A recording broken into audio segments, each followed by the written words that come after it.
아침 묵상에 오신 여러분들을 환영하고 축복합니다. 오늘은 특별히 목요일인데요.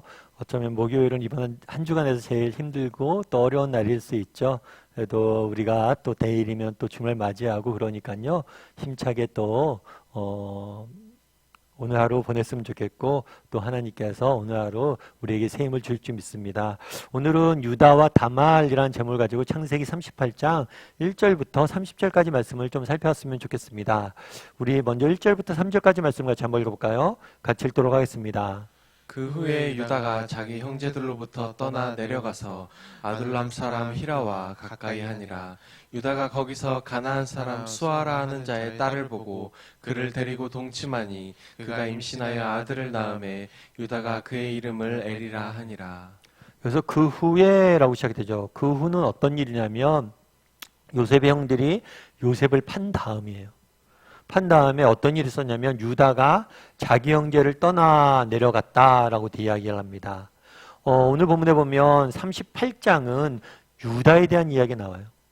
근데 우리가 그런 생각이 들 수 있겠죠. 아니 왜 갑자기 요셉 이야기를 하다가 유다가 나왔을까? 요셉이 애굽에 팔려갔는데 어떻게 됐다는 거야? 라고 생각할 수가 있어요. 그럼 유다 이야기를 왜 여기다 끼워 넣었을까요? 그건 우연히 들어간 게 아니에요. 정말 이것들을 통해서 주고자 했던 메시지가 있기 때문에 들어간 거겠죠.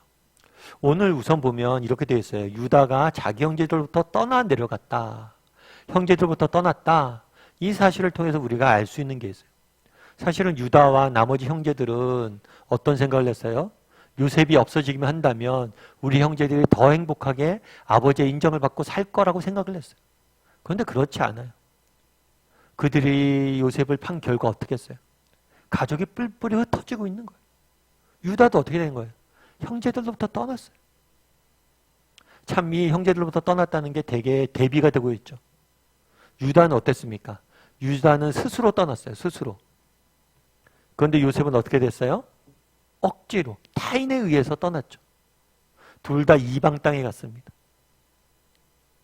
유다는 이방 땅에 스스로 이방 땅을 향해 가서 거기서 즐기고 산 반면에 요셉은 뭐예요? 억지로 이방 땅에 보내졌지만 그 땅이 어떤 땅이 됐어요? 요셉에게는 소명의 땅이 된 것을 보게 돼요. 그래서 유다와 요셉은 하나의 쌍둥이처럼 이렇게 보여지는 모습들을 보게 됩니다. 그런데 유다가 자기 형제들부터 떠났어요. 떠나서 어떻게 했냐면 아둘람 사람 히라와 가까이 하니라. 아둘람 사람 히라는 이방인들이에요. 가나안 사람들. 이방인과 가까이 했다라고 이야기합니다. 가까이 했을 뿐만 아니라 뭐예요? 가나안 사람 수아라는 사람의 딸을 보고 뭘 했어요? 동침하니 그 딸과 결혼까지 한 모습들을 보게 돼요. 그렇다면 왜 이 사실을 성경이 이렇게 기록해 놓았냐는 거예요. 이건 굉장히 중요한 성경의 주제 중에 하나를 나타내는 거예요. 하나님께서는 아브라함에게 어떤 약속을 주셨어요? 너의 민족이, 네 후손이 큰 민족을 이룰 거라고 이야기를 했어요.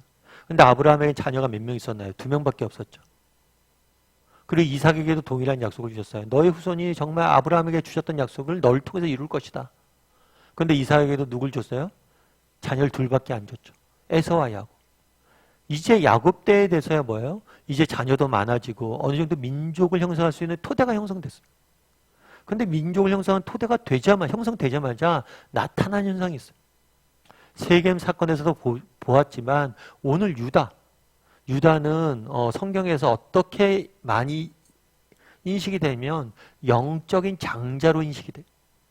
그래서 나중에 다윗을 비롯해서 예수님이 이 유다 지파에서 태어나게 됩니다. 그만큼 중요한 지파예요. 영적으로 봤을 때. 그런데 이 유다 지파 장자, 영적인 장자인 유다의 이야기를 적어놓는 거예요. 이 적어놓는 건 뭐예요?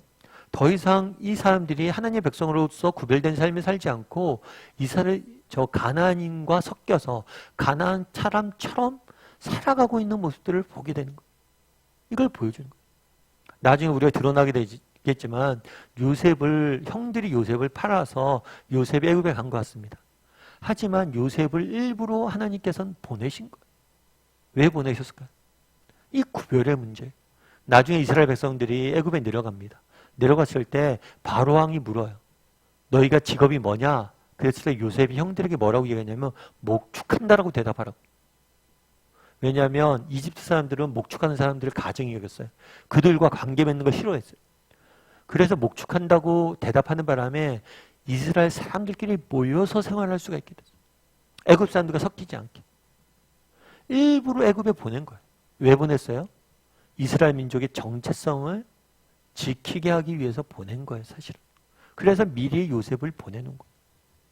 그래서 그날에 유다가 가나안 여인들과 결혼한 이야기를 적어놓은 이유는 뭐냐? 그것은 굉장히 중요한 주제 중에 하나인 이 구별.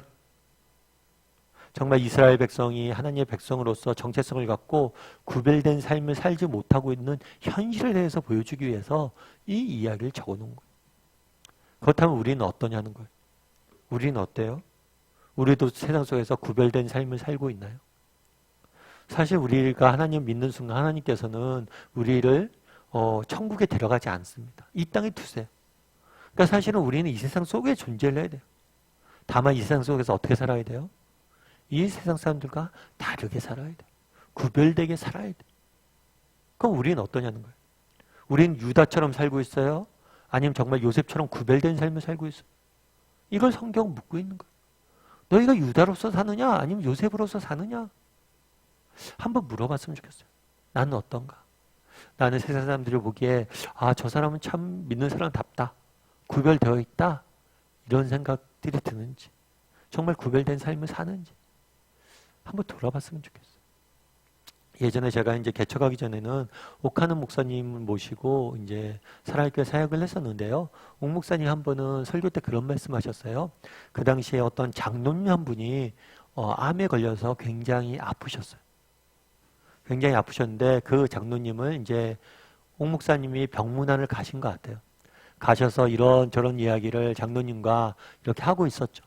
장로님과 하고 있었는데 장로님이 그 말씀을 하더래요. 어떤 말씀을 하냐니, 목사님, 사실 그 장로님이 이제 운전사, 그 장로님이 차를 운전하시는 그런 분이 계셨나 봐요. 그래서 그 운전사를 이야기하면서 저 친구가 내가 그렇게 복음 전해도 믿지 않는다고. 목사님, 제가 이제 아무래도 오래 못 살 것 같은데 제가 죽더라도 저 친구 목사님이 꼭 챙겨달라고. 목사님이 꼭 저 친구 전도 좀 해달라고. 참 그 얘기를 듣고 목사님이 오시면서 여러 가지 생각이 들었대요. 참 나보다 저 장로님이 낫다라는 생각이 들었대요. 그렇잖아요. 여러분, 죽음 앞에 들었으면, 정말 죽음이 내 앞에 찾아오면 자기 생각밖에 안 나올 수도 있잖아요. 그런데 한 사람 전도하려고 그렇게 마음 쓰는 모습들을 보면서 참 저게 믿는 사람이지 라는 생각이 들었다고 그러죠. 우리가 믿는 사람으로서 산다는 거, 뭐 대단한 일을 하는 건 아닌 것 같아요. 정말 우리 주변에 있는 사람 한 사람을 아끼고 그들의 영혼을 진짜로 사랑할 수 있는 것, 그게 정말 구별된 삶을 사는 사람이겠죠. 한번 돌아봤으면 좋겠어요. 나는 세상 속에서 정말 구별된 삶을 살아가고 있는가? 정말 내 주위에 있는 한 사람을 정말 아끼고 사랑하는 사람인가? 그들의 영혼을 불쌍히 여기고 아끼고 사랑하는 사람인가? 그래서 정말 오늘은 정말 그런 날이 되었으면 좋겠어요. 내가 세상 사람들과 좀 다르게. 그래서 정말 한 말 한마디라도, 행동 하나라도, 작은 것 하나라도 세상 사람들과 다르게 정말 사랑할 줄 아는 날들이 되었으면 좋겠어요. 그랬을 때 하나님께서 우리 인생을 통해서 아름답게 일하실 줄 믿습니다.